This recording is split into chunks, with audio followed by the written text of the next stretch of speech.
Good morning everyone, সবাই কেমন আছো? আশা করি ভালো আছো। আমিও ভালো আছি। পুতুল দে ব্লগে নতুন একটা ভিডিওতে তোমাদের অনেক অনেক স্বাগতম।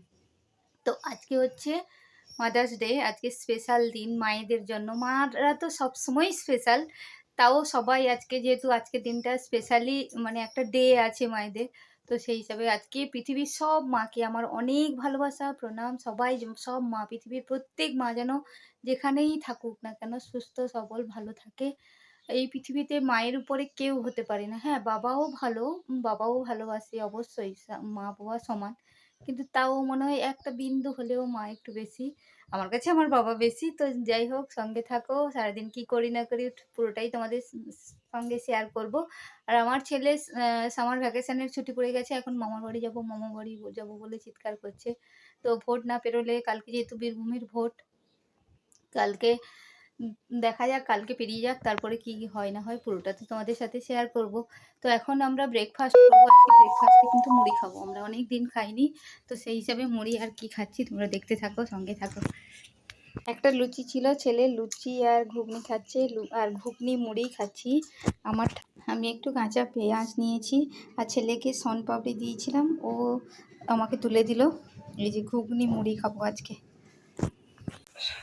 কালকে সন্ধ্যাবেলা বাবু এটা নিয়ে এসছে নিজের থেকেই, প্রথমবার নিজের থেকেই কিছু নিয়ে এসছে। তো প্রথমত কি, ও কখনো ঘরের কোনো জিনিস কেনে না। তো আমি যাই সঙ্গে, ও সঙ্গে যায়, আমি যেটা দরকার নিয়ে নিই, ও টাকা পে করে দেয়, ব্যাস এইরকম। কিন্তু কালকে প্রথম একটা কোনো জিনিস নিয়েছে, দেখি তো কি নিয়ে এসছে।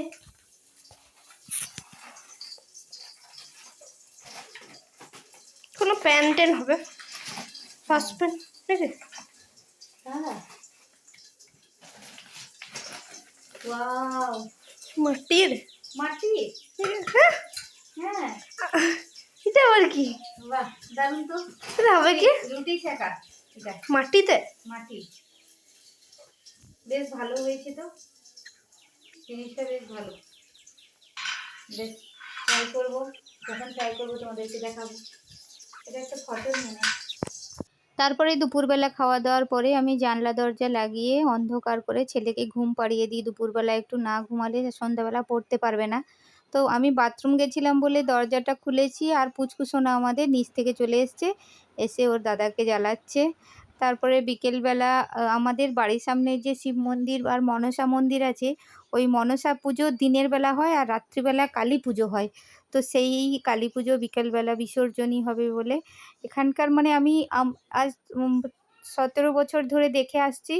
একজন মাথায় করে ওই ঠাকুরটা নিয়ে গোটা গ্রামটা ঘুরে বেড়াবে, আর একজন ঢাক বাজিয়ে বাজিয়ে পেছন পেছন, মানে সামনে সামনে ঢাক বাজিয়ে বাজিয়ে উনি চলবেন, আর পেছনে যে ঠাকুরটা নিয়ে আর একজন মাথায় করে গোটা গ্রাম, এ পাড়া থেকে ওই পাড়া, পুরো পাড়া ঘুরে বেড়াবে, তারপরে পুকুরে ফেলে দেবে, মানে বিসর্জন হয়ে যাবে।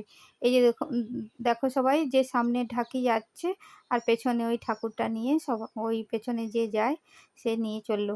গোটা গ্রাম এইভাবে ঘোরাবে, আর ঢাকি মানে ঢাক বাজাচ্ছে, তার কারণ হচ্ছে যে সবাই বেরিয়ে এসো, ঠাকুর এসছে, সবাই প্রণাম করে নাও, এরকম একটা রেওয়াজ হয়ে আসছে। আমি কিন্তু আজ 17 বছর ধরে এটা দেখে আসছি। আজকে বললে যে হচ্ছে তা নয়, আমি 17 বছর ধরে একইভাবে দেখে আসছি যে একজন ঢাকি সামনে ঢাক বাজিয়ে বাজিয়ে চলে, আর পেছনে ঠাকুর নিয়ে গোটা গ্রাম ঘুরে লাস্টে পুকুরে যেখানে বিসর্জনী হয় ওখানে বিসর্জনী হয়। তো যাই হোক, এটাই হয়তো এখানকার নিয়ম। এই ছিল আমার ভিডিও, তোমাদের কেমন লাগলো অবশ্যই কমেন্টে জানিয়ে। চলো টাটা।